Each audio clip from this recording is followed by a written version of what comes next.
Kitab Bawaidul Usfuriyah, hadis ketiga, tentang memuliakan orang yang tua.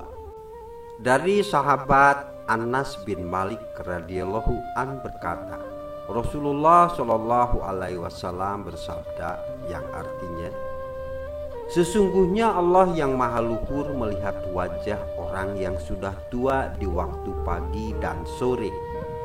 Lalu dia berkata, wahai hambaku, telah tua umurmu, telah tipis kulitmu, telah rapuh tulangmu, telah dekat ajalmu, dan telah tiba waktu kedatanganmu kepadaku.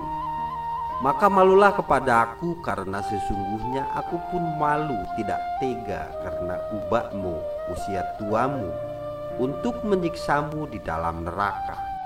Dikisahkan, sesungguhnya sahabat Ali bin Abi Thalib radhiyallahu an pergi berjamaah sholat fajar atau sholat subuh dengan tergesa-gesa.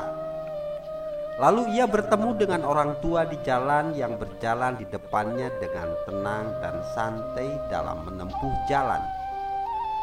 Sahabat Ali bin Abi Thalib radhiyallahu an tidak melewatinya karena memuliakan dan menghormatinya sampai dekatlah waktu terbitnya matahari. Ketika orang tua itu telah dekat pada pintu masjid, maka ia tidak memasuki masjid. Lalu sahabat Ali bin Abi Thalib radhiyallahu an mengetahui bahwa dia adalah orang Nasrani. Beliau pun memasuki masjid. Beliau menemui Rasulullah Shallallahu Alaihi Wasallam dalam keadaan ruku. Rasulullah Shallallahu Alaihi Wasallam memanjangkan rukunya kira-kira 2 ruku, sehingga sahabat Ali bin Abi Thalib bisa mendapatkannya atau tidak ketinggalan untuk berjamaah.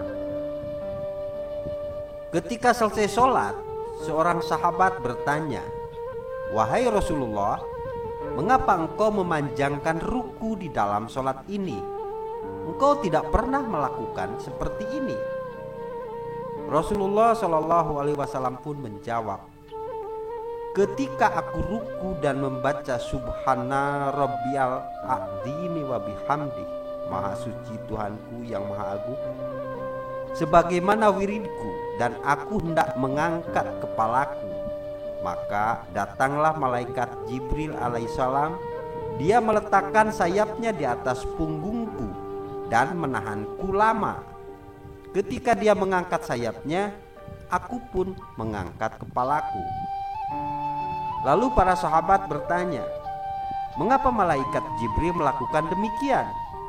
Rasulullah pun menjawab, aku tidak bertanya kepadanya tentang itu. Lalu datanglah malaikat Jibril alaihissalam dan berkata, wahai Nabi Muhammad, sesungguhnya sahabat Ali bin Abi Thalib sedang tergesa-gesa untuk berjamaah. Lalu ia bertemu orang tua Nasrani di jalan. Dia tidak mengetahui bahwa orang tua itu adalah Nasrani. Dia memuliakannya karena ubahnya atau usia tuanya, tidak mendahuluinya dan menjaga haknya. Lalu Allah yang maha luhur memerintahkanku agar aku menahanmu di dalam ruku, sehingga sahabat Ali bin Abi Thalib bisa mendapati sholat fajar tidak ketinggalan dengan berjamaah. Itu bukanlah sesuatu yang mengejutkan, dan sesuatu yang paling mengejutkan dari yang mengejutkan adalah sesungguhnya Allah yang maha luhur memerintahkan malaikat Mikail alaihissalam untuk menahan matahari dengan sayapnya, sehingga matahari tidak terbit dan lama, karena sahabat Ali bin Abi Thalib radhiyallahu anhu. Perawi berkata, derajat kemuliaan ini adalah sebab menghormati orang tua yang sudah sangat tua, padahal dia adalah orang Nasrani.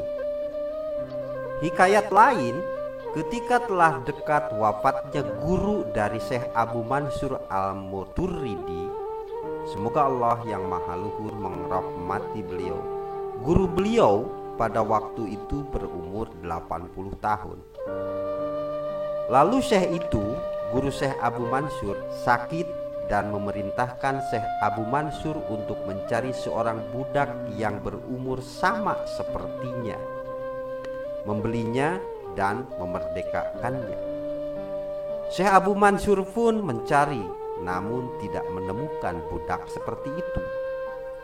Orang-orang pun mengatakan, "Bagaimana kamu akan menemukan budak berumur 80 tahun, sedangkan ia masih tetap menjadi budak dan tidak dimerdekakan?"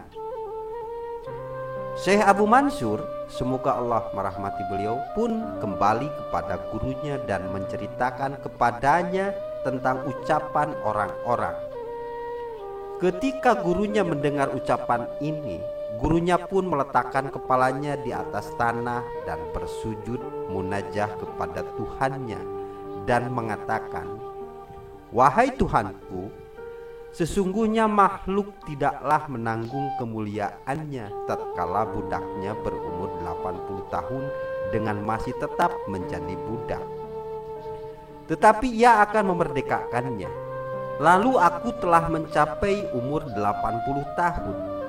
Maka bagaimanakah engkau tidak memerdekakanku dari api neraka?